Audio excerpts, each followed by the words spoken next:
సత్యనారాయణ స్వామి వారి వ్రత కథలు డీటెయిల్డ్గా వినడం నేను ఫస్ట్ టైం అండి. సో మీకు కూడా ఉపయోగపడుతుందని ఈ వీడియో చేస్తున్నాను.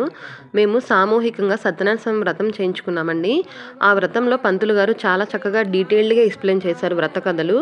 ఈ వ్రతం వినిన, చూసిన, ప్రసాదం స్వీకరించిన, కథలు విన్నా కూడా ఎంతో పుణ్య ఫలితం అని చెప్పారండి. Welcome back to my channel yours Haniram. ఈ కథలతో వివరంగా మీకు చూపిస్తున్నానండి. పాప ఫలితం మూలకంగా నేను ఈ జన్మలో ఈ కర్మను అనుభవిస్తున్నాను. ఈ జన్మలో నేను ఈ పాపం చేయకుండా ఉంటే వచ్చే జన్మలోనైనా సరే మంచి జీవితాన్ని నేను అనుభవిస్తానేమో అనే సంకల్పంతో నేను భగవదారాధన మానకుండా చేస్తున్నాను అన్నారట. అంతట శ్రీ మహావిష్ణువు వారు సంతోషించి సత్యనారాయణ స్వామి వారి యొక్క వ్రత వివరమంతా కూడా చెప్పి అక్కడే అంతర్ధానం అయ్యారు, అంటే మాయమైపోయారు. అడుక్కొని అంటే భిక్షాటన చేసి వచ్చినటువంటి ద్రవ్యాన్ని తీసుకొని ఇంటికి వెళ్ళి భార్యతో చెబుతున్నాడు. ఒక ఆయన నా ముందు ప్రత్యక్షమయ్యాడు, పంచికట్టుకొని ఉన్నాడు మంచిగా. ఆయన ఈ విధంగా చెప్పాడు, వ్రతం చేసుకుంటే మన దరిద్రాలన్నీ పోతాయని చెప్పాడు. కనుక ఈ వ్రతాన్ని ఆచరిద్దామని మనసులో సంకల్పం కలిగింది. రేపు ఉదయాన్నే ఈ వ్రతాన్ని ఆచరిద్దామని చెప్పేసి ఆ రోజు రాత్రి సరిగా నిద్రపట్టలా. ఎందుకంటే నిద్రపట్టలా? రేపు ఉదయాన్నే చేయబోయే వ్రతంతో ఉన్న దరిద్రం అంతా పోయి సుఖజీవనం సాగిద్దాము అనేటటువంటి సంకల్పంతో నిద్ర సరిగా రాలా. కాక ఉదయాన్నే స్వామివారి ముందు నిలబడి చెప్తూ ఉన్నాడు, స్వామి నీకు ఇవ్వడానికి పంచపక్ష పరవాన్నాలు నా దగ్గర లేవు. ఏ విధమైనటువంటి బంగారు, వెండి, వర్ణాలు కూడా నా దగ్గర ఏమీ లేవు. నేను భిక్షాటనకు వెళ్తున్న గ్రామంలోకి. ఆ భిక్షాటనకు వెళ్ళగా వచ్చినటువంటిది ఏదైతే చద్దన్నం వచ్చిందనుకోండి, ఆ చద్దన్నమే నీకు నివేదనగా ఉంచుతా అని చెప్పి ప్రాతకాలంలో చెప్పుకొని భిక్షాటనకు వెళ్ళాడు. సాయం సంధ్యా సమయానికి తిరిగి వచ్చాడు. తిరిగి వచ్చి గోధువులిగా ముహూర్తంలో ఆవులు వెళ్ళేటటువంటి సమయంలో ఆ పేడ తెచ్చుకున్నాడు. ఇంటికి తీసుకొచ్చి అలికాడు. ఆ రోజు ఉదయం నుంచి పెట్టినటువంటి భిక్షాటనలో వేసినటువంటి ఆ చద్దన్నం ఏదో ఉంటుంది కదా, అవన్నీ స్వామివారి ముందు పెట్టాడు. ఇక అక్కడ సంశయం వచ్చింది. ఏమిటి మరి స్వామివారు రూపు చేయమన్నాడు కదా, మరి నా దగ్గర వెండి లేదు, బంగారం లేదు, రాగి లేదు, దేంతో చేద్దాం? ఒక సంకల్పం. భార్య ఏం చెప్పింది? మట్టితో చేద్దాం స్వామి. చక్కగా మట్టితో రూపు తయారు చేసుకున్నారు. స్వామివారి రూపు తయారు చేసుకున్నారు. దానిలోనే చక్కగా స్వామివారిని చూసుకొని కలశం పెట్టడానికి కలశం కానీ మన దగ్గర అన్నీ ఉన్నాయి వస్తువులు, కానీ ఆయన దగ్గర ఆ రోజున ఏమీ లేదు. భిక్షాటన చేసుకునేవాడి దగ్గర ఏముంటుంది? భార్యాపిల్లలకి తిండి పెట్టడమే కష్టమయ్యే పరిస్థితుల్లో ఉంది ఆయనకి. ఆయన దగ్గర ఏముంటాయి? ఏముండవు కదా. అందుకోసం అని చెప్పేసి ఉన్న వస్తువులను ఉపయోగించి మట్టితో రూపం తయారు చేసుకొని చక్కగా పంపు నుంచి నీళ్లు కొట్టుకొచ్చుకొని ఆ నీళ్లతోటి స్వామివారికి అభిషేకం చేసి భక్తితోటి స్వామివారి యొక్క ఆరాధన చేశాడు. స్వామివారి మనసులో తలపోశారు. వస్తువు ప్రధానం కాదు, భక్తితో విశేషంగా ఈయన నాకు కైంకర్యం చేశాడు కనుక ఈయన దరిద్రాన్నంతటినీ కూడా తొలగిపోవాలని వరాన్ని సాధించాడు. అంతటితో ఆయన దరిద్రం సంపూర్ణంగా పోయి విశేషమైనటువంటి ధన సంపాదన ఆర్జించి సుఖజీవనం సాగిస్తూ మాసే మాసే ప్రయుక్త అంటే ప్రతి మాసం పౌర్ణమి పూట మరి మర్చిపోలే ఆయన్ని. ఫలితం ఆయన ద్వారా వచ్చింది కదా, అందుకని మర్చిపోకుండా ప్రతి మాసము కూడా సత్యనారాయణ స్వామి వారి యొక్క వ్రతాన్ని ఆచరిస్తూ వైకుంఠ ప్రాప్తి పొందాడు అని ఆచరిస్తూ ఉన్నటువంటి సమయంలో కట్టెల మొక్కలు జీవించేటటువంటి వాడు అప్పుడు సాయం సంధ్యా సమయంలో దాహం అయిందట. ఆయన వైపుగా వెళ్తూ మంచినీళ్ళు అయింది. ఆ దాహం తీర్చుకుందామని చెప్పి దగ్గరలో చూస్తే ఈ బ్రాహ్మణుడి ఇల్లు దీపాలతో కలకలలాడుతూ ఉంది. అక్కడ ఏదైనా దొరుకుతుందేమో అని చెప్పేసి ఉద్దేశంతో కట్టెల కావిడి అక్కడ పక్కన తిప్పి దాహం తీర్చుకోవడానికి ఈ ఇంటి వద్దకు వస్తాడు. రాగానే ఆ ఇంట్లో సత్యనారాయణ స్వామి వారి యొక్క వ్రతం జరుగుతూ ఉంటుంది రాత్రి ప్రారంభ కాలంలో. ఆ జరుగుతూ ఉన్నటువంటి సమయంలో ఆ వ్రతం అయ్యేంత వరకు అక్కడనే ఉంటాడు. దేనికోసం వచ్చాడు ఆయన? దాహం తీర్చుకోవడానికి, మంచినీళ్ళ కోసం కదా. ఆ విషయాన్ని మర్చిపోతాడు. మర్చిపోయి స్వామి వ్రతం ఏమిటి, ఈ వ్రతం మూలకంగా ఏ విధమైనటువంటి ఫలితాలు వస్తాయని చెప్పేసి అడిగి తెలుసుకుంటాడు. అంటే అతని దరిద్రం అంతటితోటి సంపూర్ణమై ఆ వ్రతం చెయ్యాలి అనేటటువంటి సంకల్పం మనసులో కలిగింది ఆయనకి. అట్లా కలగడం చేత ఆ వ్రత వివరం అంతా తెలుసుకొని ఇంటికి వెళ్ళి స్వామివారి ముందు నిలబడి చెప్తూ ఉంటాడు, స్వామి కట్టెల కావడే నా జీవనాధారం. ఈ కట్టెల కావడిని అమ్మగా వచ్చిన ధనంతో నా కుటుంబ పోషణ జరుగుతోంది కనుక రేపు ప్రాతకాలంలో ఈ కట్టెల కావడిని అమ్మగా వచ్చినటువంటి ధనాన్ని ఉపయోగించి మీ వ్రతాన్ని ఆచరిస్తాను అని చక్కగా ఆయన ఏదైతే శపథం చేసుకున్నాడో ఆ శపథం ప్రకారంగా ఆ యొక్క వ్రతాన్ని కట్టెల కావడమ్మగా వచ్చినటువంటి ధనంతో వ్రతాన్ని ఆచరించాడు. ఆ ఆచరణ ప్రభావం చేత స్వామివారి సంతుష్టుడై వారికి వరాన్ని ప్రసాదించగా విశేషమైనటువంటి జీవనాన్ని సాగిస్తూ వైకుంఠ ప్రాప్తి పొందాడు అని చెప్పి ద్వితీయోధ్యాయం ముగించారు. ఈ కథ సారాంశం ఏంటంటే భక్తి లేని పూజ వ్యర్థంగా సూత మహాముని వారిని స్వామి ఇంకా విశేషమైనటువంటి ఘనకీర్తి గురించి తెలియజేయండి అని చెప్పేసి అడిగారట. అంతటా పూర్వం సాధువు అనేటువంటి ఒక వైశ్యుడు ఉండేవాడట. ఆయన వ్యాపారం ఏమిటంటే సముద్రం మీద వ్యాపారం చేస్తూ పక్కనున్నటువంటి పట్టణాలకి 3 మాసాలు 4 మాసాలు 5 మాసాలు 6 మాసాలు ప్రయాణం చేసి పక్కనున్నటువంటి పట్టణాల్లో వ్యాపారం చేసుకొని గెచ్చాల దగ్గర నుంచి బంగారం దగ్గర నుంచి అన్ని వస్తువులు ఆయన దగ్గర ఉండేవి. ఆ వస్తువులన్నింటినీ పక్కనున్న పట్టణాలకు తీసుకువెళ్ళి వ్యాపారం చేసుకుని వస్తూ ఉంటాడు. ఆయన భార్య పేరు లీలావతి. ఆవిడ చాలా సౌందర్యవతి. ఆవిడికి 14 సంవత్సరాలైనా వారికి సంతానం కలగదు. ఆ సంతానం కలిగిన కారణం చేత ఆవిడ విపరీతమైనటువంటి బాధను అనుభవిస్తూ ఉంటుంది. ఈయనకి ఏ విధమైన బాధ ఉండదు. ఈయన వ్యాపారం చేసుకుని వస్తూ ఉంటాడు, కలిగితే కలుగుతుంది లేకపోతే లేదని. వ్యాపారస్తుడు కదైనా వ్యాపార లక్షణం మీద అట్లా వెళ్తూ ఉంటాడు. ఆయనకి ఏదో ఒక యావగేషన్ అంటే ఏదో ఒక పని ఉంది ఆయనకి. ఈవిడికి ఇంట్లో ఉండి వంట వండుకొని తినడం తప్పితే వేరే పని లేదు. ఖాళీగా ఉన్న సమయంలో వల్ల బాధపడుతూ ఉండేది. అట్లా బాధపడుతూ రత్నసానుపురం అనేటువంటి పురాణానికి వెళ్తాడు. అక్కడ చంద్రకేతు అనేటువంటి మహారాజు గారు పరిపాలిస్తూ ఉంటారు. ఆ చంద్రకేతు మహారాజు గారు రాజ్యానికి వెళ్ళేటువంటి సమయంలో మరి రాజుగారి పర్మిషన్ తీసుకోవాలి కదా. అక్కడ మనం వ్యాపారం చేయాలంటే ఎక్కడికైనా క్షేత్రంలోకి వెళ్ళి మనం లైసెన్సులు తీసుకున్నట్టే తీసుకోవాలి కదా ఆ క్షేత్రంలో. అట్లా రత్నసానుపురానికి వెళ్ళి ఆ చంద్రకేతు మహారాజు గారి దగ్గరికి వెళ్ళి, స్వామిని మీ రాజ్యంలో వ్యాపారం చేసుకుంటాను అని చెప్పేసి అడుగుదామని వెళ్తాడు. అక్కడ చంద్రకేతు మహారాజు గారు ఆ సముద్రం ఒడ్డున చక్కగా సత్యనారాయణ స్వామి వారి యొక్క వ్రతాన్ని చేస్తూ ఉంటారు. ఆ వ్రతం చేసేటటువంటి సమయంలో వ్రతం అయ్యేంత వరకు అక్కడనే ఉండి ఈ విధంగా అడుగుతూ ఉంటాడు, స్వామి వ్రతాన్ని ఎందుకు చేశారు మీరు?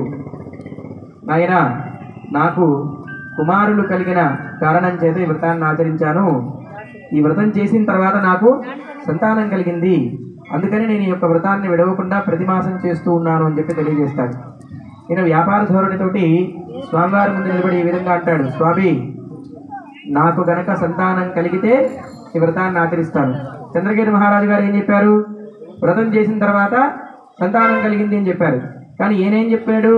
నేను వ్రతం చేస్తాను కానీ నాకు సంతానం కలిగితే అని చెప్పేసి మొక్కుకొని వచ్చాడు. మరి ఈయన తిరిగి 6 మాసాలకి ఇంటికి వచ్చాడు. ఇంటికి వచ్చి భార్యతో చెప్తూ ఉన్నాడు, ఇట్లా వ్రతం చేశారట, సంతానం కలిగిందట, అక్కడ నేను నిలబడి మొక్కున్నాను, ఈ వ్రతం చేస్తాను కానీ నాకు సంతానం కలిగితే వ్రతం చేస్తానని కండిషన్ పెట్టి వచ్చాను స్వామివారికి, కనుక మనకు సంతానం కలిగితే వ్రతం చేద్దామని చెప్పి ఇద్దరు శపథం చేసుకున్నారు. ఆ ప్రమాణ శపథం మూలకంగా కొంతకాలానికి వారికి ఒక ఆడపిల్ల జన్మించింది. ఆ ఆడపిల్లకి కళావతి అనేటటువంటి నామధేయం పెట్టారు. మరి 11 రోజుల వరకు శుద్ధి అది ఉంటుంది కదా. ఆ శుద్ధి అయిన తదుపరి 11వ రోజున భార్య గుర్తు చేస్తుంది, వారి యొక్క వ్రతాన్ని చేద్దామనుకున్నాం కదా, సరే నేను వ్యాపారానికి వెళ్తున్నాను, 6 మాసాలకు తిరిగి వస్తాను కదా, అప్పుడు చేద్దాం. సరిపోయింది. వ్యాపారానికి వెళ్ళొచ్చాడు. మరి 6వ మాసంలో పాపకి అన్నప్రాసనాది క్రతువులు ఉంటాయి కదా, అవి గ్రాండ్గా ఏర్పాటు చేసుకున్నాడు. కానీ అప్పుడు భార్య గుర్తు చేసినా కూడా వ్రతాన్ని వెనక వేశాడు. అట్లా 13 సంవత్సరాలు గడిచిపోయింది. పూర్వకాలంలో కన్నెరికం ఇచ్చేసేవారు 13 సంవత్సరాలకి, అంతే కదా. కన్నెరికం ఇచ్చేసేసి సమర్థైన తదుపరి కాపురానికి పంపేవారు. కానీ ఈయనకి ఇల్లరికం వల్లుని తెచ్చుకుందాం అనిపించింది. దాంతో ఒక దూతని పిలిచి ఇల్లరికం వల్లుడిని తీసుకురమని పంపిస్తాడు. ఒక దూత మంచి అల్లుడిని తీసుకొని రాగా ఇల్లరికం ఉంచుకొని చక్కగా విశేషంగా ఇచ్చి వివాహం చేస్తాడు. వివాహ సమయంలో భార్య గుర్తు చేస్తుంది, మనకి సత్యనారాయణ స్వామి వారి యొక్క వ్రతం మొక్కుంది, దాన్ని మనం తీర్చుకోవాలి అని. కానీ దాన్ని వెనక వేసి అల్లునితో సహితంగా వ్యాపారానికి వెళ్ళిపోతాడు. స్వామివారు శ్రీ మహావిష్ణువు స్వామివారు ఈ విధంగా తలపోస్తున్నారు మనసులో, అరే వీడికి 16 సార్లు అవకాశం ఇచ్చాను, 14 సంవత్సరాలు కూతురికి వచ్చినాయి, అయినను కూడా నేను అసలు ఒకడు ఉన్నాను అనేటటువంటి విషయాన్ని వీడు పూర్తిగా మర్చిపోయాడు. నేను ఉన్నాను అనేటువంటి విషయాన్ని వీడికి గుర్తు చెయ్యాలి, అంతే కదా. మరి గుర్తు చేయాలా వద్దా? అవునా? ఎవరికన్నా మనం అప్పించామనుకోండి, వాడికి రోజు ఫోన్ చేస్తామా? వాడు ఇచ్చేంత వరకు ఫోన్ చేయాలి, తప్పదు. మరి అప్పించాం కదా. అట్లానే మరి ఇక్కడ సంతానాన్ని ఇచ్చాడు కాబట్టి భగవంతుడు 13 సంవత్సరాలు ఆగాడు, 16 సార్లు అవకాశం ఇచ్చాడు, పుట్టినరోజులకి, పెళ్లి రోజులకి, ఫంక్షన్లకి, అన్నిటికీ. కానీ ఇప్పుడు మరి గుర్తు చేయాలి అనేటువంటి సంకల్పంతో స్వామివారు మనసులో ఇట్లా వరాన్ని ఇస్తారు చక్కగా వారికి. దారుణమైనటువంటి కఠిన దుఃఖములు కలుగుగాక అని. అది శాపం కాదండి, వరమే. ఎందుకంటే ఆయన గుర్తు చేసుకునే పరిస్థితి వీళ్ళు ఇచ్చారు కదా, కాబట్టి అది ఖచ్చితంగా వరమే, శాపం కాదు. కూతురు ఒక వరం, ఇది ఒక వరం. దాంతో చంద్రకేతు మహారాజు గారి రాజ్యానికి వ్యాపారం నిమిత్తం వెళ్తాడు. అదే సమయంలో 2 దొంగలు వారి రాజ్యంలో దొంగతనం చేసి వీరి వైపు పరిగెత్తుకుంటూ వస్తారు. వీరు సముద్రం ఒడ్డున పడవ నాపి ఒక చెట్టు కింద నిద్రిస్తూ ఉంటారు. వీళ్ళిద్దరూ మామ అల్లుడు ఇద్దరు కూడా నిద్రిస్తూ ఉండగా దొంగలు ఎటు వెళ్ళాలో అర్థం కాక ఆ సొత్తుని దొంగిలించినటువంటి సొత్తుని వీడి దగ్గర పడేసి ఇద్దరు చెరువు వైపు వెళ్ళిపోతారు. భటులు వచ్చి చూస్తే సొత్తు వీళ్ళ దగ్గర దొరికింది. మన సిస్టమ్ ఏమిటి, సొత్తు ఎవరి దగ్గర దొరికితే వాళ్ళే బాధ్యులు. వాడు చేశాడా చేయలేదా అనే సంగతి తర్వాత తెలుస్తుంది ఎప్పుడు, కానీ సొత్తు ఎవరి దగ్గర దొరికితే వాడే కదా బాధ్యుడు. సరే, అదే సిస్టమ్ ప్రకారం తీసుకొని వెళ్ళి చంద్రకేతు మహారాజు గారి ముందు, స్వామి దొంగిలించింది ఇద్దరు దొంగలు, సొత్తు ఇంత ఉంది, ఆ సొత్తు వీళ్ళ దగ్గరే దొరికింది, ఇద్దరే దొంగలు కనపడుతున్నారు అక్కడ, కాబట్టి వీళ్ళే దొంగలని చెప్పేసి చెప్పగా ఆయన అసలు విచారించకుండా తీసుకెళ్లి కారాగృహంలో బంధించండి. వాడు తీసుకొచ్చినటువంటి పడవలో తీసుకొచ్చి నీ కూడా ఇట్లానే దొంగతనం చేసి తీసుకొచ్చి ఉంటాడు, తీసుకెళ్లి నా యొక్క భాండాగారంలో పడేయండి అన్నాడు. అయిపోయింది. వీళ్ళు తీసుకెళ్లి కారాగృహంలో బంధించారు. ఇక్కడ వీడికున్న లక్షణం ఏమిటంటే, వీడు 6 మాసాలకు తిరిగి వస్తాడు కదా, 8 మాసాలకు సరిపడా యత్సాలు, 8 మాసాలకు సరిపడా ఇంట్లో వస్తువులు ఉంచి వెళ్తాడు. అంతేగాని అంతకు మించి ఉంచడు. మిగిలిన వ్యాపారం చేసుకోవడానికి తీసుకొని వెళ్ళాలి కదా ఆయన. అట్లా తీసుకొని వెళ్తూ 8 మాసాలకి భార్యా పిల్లలకు అవసరమైనటువంటి వస్తువులన్నీ 8 మాసాలకి వీళ్ళ దగ్గర ఉన్నాయి, అయిపోతాయి. వీళ్ళ ఇంట్లో బంగారం ఎటువంటిది ఏమన్నా ఉంటుందంటే అది కూడా ఏమి ఉంచారు, చక్కగా ఆయన జాగ్రత్త పెట్టుకొని వెళ్తాడు దాన్ని. అట్లా వెళ్ళగా వీళ్ళకి తినడానికి తిండి కూడా దొరకనటువంటి పరిస్థితి ఏర్పడుతుంది. ఏం చేయాలి, పని అన్నా చేసుకోవాలి. పని చేయడానికి అవకాశం లేక భిక్షాటన చేస్తూ జీవనం సాగిస్తారు. జీవనం సాగిస్తూ ఉండగా ఒకనొక రోజున ఇంటికి ఆలస్యంగా వస్తుంది అమ్మాయి కళావతి.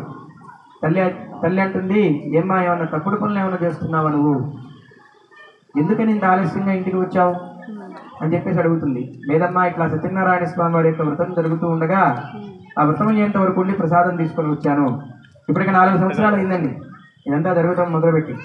ఈ 4 సంవత్సరాలు వాళ్ళు కారాగృహంలో ఉన్నారు, వీళ్ళు భిక్షాటన చేస్తూ జీవిస్తూ ఉన్నారు వీళ్ళు. అట్లా జరుగుతూ ఉండగా ఇంటికి ఆలస్యంగా వచ్చింది కదా, ఆలస్యంగా వచ్చినటువంటి ప్రసాదాన్ని తీసుకొని ఈ విధంగా అంటూ ఉంది, నీ పుట్టుకలకి నువ్వు ఆయన ఇచ్చినటువంటి వరమేనమ్మా, నీ పుట్టుకలకి సత్యనారాయణ స్వామి వారి యొక్క వ్రతం చేస్తామని మొక్కున్నాం మేము, ఇప్పటి వరకు లేదు, మీ నాన్నగారికి బుద్ధి లేదు, ఎన్నిసార్లు చెప్పినా కూడా వింటలేదు ఆయన, కనీసం మనమన్నా చేద్దాం, ఈ దరిద్రం దాని మూలకంగానే వచ్చిందేమో మనకి, ఈ దరిద్రం వ్రతం చేస్తే ఖచ్చితంగా పోతుంది అని చెప్పేసి నాకు నమ్మకం ఉంది, కనుక ఆ వ్రతాన్ని ఆచరిద్దాం. స్వామివారి ముందు నిలబడి చెప్తూ ఉన్నారు ఉదయాన్నే, స్వామి మిమ్మల్ని మొక్కిన రోజుకి నా దగ్గర ధనధాన్యాదులన్నీ విశేషంగా ఉన్నాయి, ఆ రోజు చేస్తే బ్రహ్మాండంగా చేసుకునేదాన్నేమో, కానీ ఇప్పుడు నా పరిస్థితి అది కాదు, కనుక భిక్షాటన చేయగా వచ్చినటువంటి దాన్ని ఉపయోగించి నీ వ్రతాన్ని ఆచరిస్తాను అనుకుంటూ తల్లి కూతుళ్ళు ఇద్దరు భిక్షాటనకి వెళ్ళిపోయారు లోపలికి. భిక్షాటనకి వెళ్ళి తిరిగి వచ్చి సాయం సంధ్యా సమయంలో ఆ గోధూలికా ముహూర్తంలో వచ్చినటువంటి విశేషాన్ని అంతటినీ స్వామివారు చెప్పినటువంటి విధంగా ఏర్పాటు చేసుకొని ఆ వ్రతాన్ని ఆచరించారు. స్వామివారి మనసులో తలపోస్తూ ఉన్నారు, పోనీలే ఆ వెధవకు బుద్ధి లేకపోయింది, వీళ్ళైనా సరే నా వ్రతాన్ని ఆచరించారు కదా, భార్య చేస్తే సగం ఫలితం భర్తకు వస్తుందంటారా, వస్తుందా రాదా? అట్లనే భర్తలు చేయడం మానేయకూడదు. భర్త చేశారనుకోండి సంపూర్ణమైన ఫలితం వస్తుంది, భార్య చేస్తే కొంత వస్తుంది, భర్త చేస్తే సంపూర్ణమైన ఫలితం వస్తుంది. యజమాని కనుక, ఇంటి యజమాని చేస్తే అది శ్రద్ధగా. అట్లా స్వామివారి మనసులో తలపోసి చంద్రకేతు మహారాజు గారి కల్లో కనిపించి ఈ విధంగా చెబుతూ ఉన్నారు, మహారాజా వారిద్దరూ కూడా నా శాపం మూలకంగా ఈ విధమైనటువంటి కర్మను అనుభవిస్తున్నారు, వాళ్ళు దొంగలు కాదు, ఉదయాన్నే వారిని విడిచిపెట్టమని. మరి ఆ మహారాజు గారికి సత్యనారాయణ స్వామి వారి మీద విపరీతమైనటువంటి భక్తి ఉంది కదా, ఉదయాన్నే లేచి సభ జరిపి వారిద్దరిని తీసుకోమని పంపించాడు. వారిద్దరిని తీసుకురమని పంపించగా ఇంకెటువంటి శిక్షణ వేస్తారో, ఇంకెటువంటి దరిద్రం అనుభవించాలో అని చెప్పేసి ఆలోచించుకుంటూ వచ్చి నిలబడితే, విధవులు మీరు సత్యనారాయణ స్వామి వారి యొక్క వ్రతం చేయకపోవడం మూలకంగా ఈ విధమైన కర్మ మీకు లభించింది, కనుక ఈ కర్మ నుండి బయటపడేటటువంటి మార్గం ఏదైనా ఉంది అంటే సత్యనారాయణ స్వామి వారి వ్రతం, మిమ్మల్ని వదిలేస్తున్నాను. స్వామివారు నాకు స్వప్న సాక్షాత్కారం మీ మూలకంగా కలిగింది, అంతే కదా, వీడి మూలకంగా ఆయనకి స్వప్న సాక్షాత్కారం కలిగింది, అది ఒక అదృష్టమే కదా. మరి స్వామివారు మన కల్లోకి వచ్చి చెప్పడం అంటే చిన్న విషయం, అది ఆయన స్వప్న సాక్షాత్కారం అక్కడ కలిగింది, కనుక ఆ స్వప్న సాక్షాత్కారం కలిగిన కారణం చేత మీ మూలకంగా జరిగింది కనుక మిమ్మల్ని వదిలేస్తున్నారని చెప్పి బతుకు జీవుడా అనుకుంటూ చక్కగా తన వస్తువులన్నింటినీ పూర్వధనం కంటే ఎక్కువ ధనం ఇచ్చి పంపించాడు. వస్తువులన్నింటినీ తీసుకొని ప్రయాణం సాగించారు అని చెప్పి తెలియజేస్తూ తృతీయోధ్యాయాన్ని ప్రయాణం సాగిస్తూ తిరిగి వచ్చేటువంటి సమయంలో సమయం అయింది కదా అని చెప్పి సంధ్యావందనం చేసుకోవడానికి పడవ పక్కన పట్టించాడు. పట్టించి సంధ్యావందనం చేసుకునే సమయంలో స్వామివారి వీటిలో తలపోస్తున్నారు, వీడికి ఇప్పటికైనా బుద్ధి వచ్చిందా లేదా అనే విషయాన్ని ఒకసారి పరీక్షిద్దామని చక్కగా సన్యాసి రూపం ధరించి ఆయన ముందుకు వచ్చి, ఈ పడవలో ఏమున్నాయి నాయన, నీకెందుకయ్యా నువ్వు సన్యాసివి, కాబట్టి ఈ పడవలో ఆకులు అలములు తప్పితే వేరే ఏమీ లేవు అని చెప్పి అపహాస్యం చేశారు ఆయన. సరే వీడు కోరుకుంది ఏమిటి? ఆకులు అలములే కదా, తథాస్తు అని ఆయన ఒక మారేడు చెట్టు కింద వెళ్ళి కూర్చున్నారు. ఆయన ఎవరు? శ్రీ మహావిష్ణువు వారు. ఆ యొక్క స్వామివారి దగ్గరికి వెళ్ళి సాష్టాంగ నమస్కారం చేసి, స్వామి మీరెవరో తెలియక తప్పు చేశాను కనుక నన్ను క్షమించి మన్నించి నా ధనాన్నంతటినీ నాకు ప్రసాదం మన్ని వేసి తథాస్తు అని అంతర్ధానం అయ్యారు. దూతని ఇంటికి పంపించి మేమిద్దరం వచ్చామని చెప్పి చెప్పమంటాడు. వాళ్ళిద్దరు ఆ సమయంలో సత్యనారాయణ స్వామి వారి యొక్క వ్రతాన్ని చేస్తూ ఉంటారు. ఆ వ్రతం జరుగుతూ ఉండగా అమ్మాయినికి వ్రతం అప్పచెప్పి భర్తను చూడక 4 సంవత్సరాలు అయిపోయింది భార్య. దాంతో లీలావతి ఏం చేస్తుంది? కళావతికి వ్రతం మొత్తం అప్పచెప్పి మధ్యలో వచ్చేస్తుంది. ఈ కళావతి వ్రతం సంపూర్ణం చేస్తుంది, కానీ తీర్థం కానీ ప్రసాదం కానీ స్వామివారికి మంగళహారతి కానీ ఏమీ ఇవ్వకుండా కదిలి వచ్చేస్తుంది. అక్కడ స్వామివారు ఆలోచించి పడవ మునిగిపోయినట్టుగా భ్రమింపజేస్తారు. ఎక్కడైనా ఒడ్డునున్న పడవ మునుగుతుందండి? మునగదు కదా. వీళ్ళ ముగ్గురికి తప్ప మిగిలిన వాళ్ళందరికీ కనిపిస్తూ ఉంటుంది. మరలా రక్షణ అనుకుంటూ స్వామివారిని వేరే విధాలా కూడా వేడుకున్నాడట. వేడుకోగానే స్వామివారు ఆకాశవాణి వినిపిస్తుంది. ఏమని? ఇంటికి వెళ్ళి అమ్మాయి తీర్థ ప్రసాదాలు వ్రతం సంపూర్ణం చేసి వచ్చినట్లయితే కనుక ఇక్కడ పునర్జీవితులు అవుతాడు. మీ అల్లుడికి కానీ ఎవరికి ఏం కాలేదు నాయన, వారు అంతా సుఖంగా ఉన్నారు, నీకు మాత్రమే కనిపించడం లేదు అని చెప్పి చెప్పగా ఇంటికి వెళ్ళి తీర్థ ప్రసాదాలు స్వీకరించి రాగానే వారు పునర్జీవితులైనట్టుగా కనిపించి అక్కడే స్వామివారి యొక్క వ్రతాన్ని ఆచరించి బ్రతికి ఉన్నంత కాలము కూడా ఆ వ్రతాన్ని చేస్తూ వైకుంఠ ప్రాప్తి పొందాడు. ఈ జీవితంలో ఎప్పుడు కూడా వ్రతాన్ని మానలేదు అని చెప్పి తెలియజేస్తూ 4వ అధ్యాయాన్ని ఆయనకి కాశ్మీర్ నుండి కన్యాకుమారి వరకు తివాచి బంగారపు తివాచి పరుచుకొని వెళ్ళగలిగినంత సామంతుడు ఆయన. చక్రవర్తి. ఆయన కింద కొన్ని వందల మంది రాజులు మహారాజులు ఉండేవారు. ఆయనకి 100 మంది కుమారులు. ఆయన సత్యనారాయణ స్వామి వారి యొక్క అపారమైనటువంటి భక్తుడు. ఆయన సత్యనారాయణ స్వామి వారికి నిత్యం బంగారపు పళ్ళాల్లో, బంగారపు మండపంలో, బంగారపు రూపులతో ఆరాధన చేస్తూ ఉంటాడు. ఆయన ఒకనొక రోజున సాయం సంధ్యా సమయంలో తలపోస్తూ వేటకి వెళ్దామని చెప్పి బయలుదేరుతాడు. బయలుదేరి అడవికి వెళ్ళడానికి మొత్తం ఏర్పాట్లు జరిగి మాధ్యాహ్నిక సమయంలో బయలుదేరి సాయంత్రానికి అడవికి దగ్గరలో చేరుకుంటాడు. అడవి దగ్గరలో చేరుకునేటటువంటి సమయానికి కొంతమంది గొల్లలు అక్కడ మారేడు చెట్టు కింద సత్యనారాయణ స్వామి వారి యొక్క వ్రతాన్ని చేస్తూ ఉంటారు. చేస్తూ ఉండగా మహారాజు గారు అటువైపు ఎవరైనప్పుడు నేను ప్రధానమంత్రి ముఖ్యమంత్రి వస్తున్నాడు అనుకోండి, గౌరవించుకుని ఉండలేం కదా వాళ్ళని. మహారాజు గారు అటువైపు వస్తున్నారు కదా చక్రవర్తి, కనుక వారిని గౌరవించి మనం ఆహ్వానిద్దామని చెప్పేసి సత్యనారాయణ స్వామి వారి యొక్క వ్రతం చేసుకుంటున్నాం స్వామి, మీరు వచ్చి స్వామివారికి నమస్కారం చేసుకొని తీర్థప్రసాదాలు స్వీకరించి వెళ్ళండి అన్నారట. అనగానే నేను స్వామివారికి బంగారపు పళ్ళాల్లో పెడతాను, బంగారపు మండపంలో స్వామివారిని నిత్యం ఆరాధన చేస్తాను, నీ దగ్గరికి వచ్చేది ఏమిటనే అహంకారంతో కనీసం గుర్రం కూడా దిక్కుండా వెళ్ళిపోయాడు. స్వామివారి మనసులో తలపోస్తూ ఉంటారు, బంగారపు పళ్ళెల్లో బంగారపు రూపులో మాత్రమే నేను దేవుణ్ణా, మట్టి రూపులో మట్టి పాత్రలో భగవంతుడు ఉండడా అని మనసులో తలపోసి వీడికి ఈ విషయాన్ని తెలియజేయాలి, సమానత్వ భావన వీడిలో తీసుకురావాలి అంటే సంకల్పంతో స్వామివారు వీడి చుట్టూ ఉన్నటువంటి వాళ్ళు వీడికి కనపడకుండా చేస్తారు.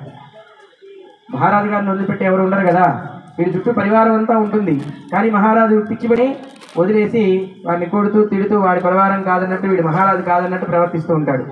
అట్లా ప్రవర్తిస్తూ ఉండగా సౌనకాది మహర్షులు ఆయన ఎదురుగా వచ్చి భటులందరూ అడుగుతారు, మా మహారాజు గారు ఇట్లా ప్రవర్తిస్తున్నారండి, పిచ్చి పెట్టింది ఏమో అర్థం కావట్లేదు, రాజ్యానికి రావట్లేదు, నేను మహారాజును కాదంటున్నాడు, పిచ్చి పిచ్చిగా ప్రవర్తిస్తున్నాడు, ఏమిటి అర్థం కావట్లేదు అని చెప్పేసి చెప్పగా సౌనకాది మహర్షులు దివ్య దృష్టితో చూసి ఈ విధంగా చెప్తారనమాట, ఈ మహారాజు గారు స్వామివారిని కనీసం నమస్కారం కూడా చేయకుండా బంగారపు రూపు మాత్రమే స్వామివారిని, మట్టి రూపులో కానీ ఎక్కడ పట్టణంలో కానీ గొల్లలు చేసే చోట కానీ భగవంతుడు ఉండడని ఆయన్ని అహేవ్య భావంతో చూశాడు. కనుక వెళ్ళి ఆ గొల్లల దగ్గర ఈ అర్చనాది కైంకర్యాలు చేసుకున్నచో వారు సుఖంగా ఉంటాడు, మరలా ఆయనకి పునర్జీవితం కలుగుతుంది అని చెప్పి చెప్తారు. అట్లా ఈ భటులందరూ కలిసి ఆ గొల్లల దగ్గరికి తీసుకువెళ్ళి ఆ వ్రతాన్ని ఆచరింపజేస్తారు ఈ మహారాజు గారి చేత. మరలా జరిగినటువంటి విషయాన్ని అంతటినీ కూడా జ్ఞప్తికి తెచ్చుకొని తప్పు సవరించుకొని స్వామివారి యొక్క ప్రసాదాన్ని తీర్థాన్ని కూడా స్వీకరించి తన యొక్క రాజ్యంలో ఒక హుకుం జారీ చేశాడట. బ్రతికి ఉన్నంత కాలం కూడా తారతమ్యం లేకుండా స్వామివారి యొక్క ఆరాధన చేస్తూ వైకుంఠ ప్రాప్తి కలిగాడు అని చెప్పేసి చెప్తూ పంచమోధ్యాయ ధర్మం ప్రకారం సంవత్సర కాలం పాటు ఈ వ్రతాన్ని ఎవరైతే ఇక్కడ ఆచరిస్తారో ఆ సంవత్సర కాలం పాటు స్వామివారి యొక్క అనుగ్రహంతో ఆ కష్టాల నుండి బయటపడి సుఖజీవనం సాగిస్తారు అని చెప్పి తెలియజేస్తూ పంచమోధ్యాయాన్ని ముగించాను. నమో సత్యదేవ. ఎలా ఉన్నాయండి కథలు? చాలా చక్కగా చెప్పారు కదండి. ఇటువంటి మరిన్ని వీడియోస్ కోసం మా ఛానల్ సబ్స్క్రైబ్ చేసుకోండి. Thank you for watching.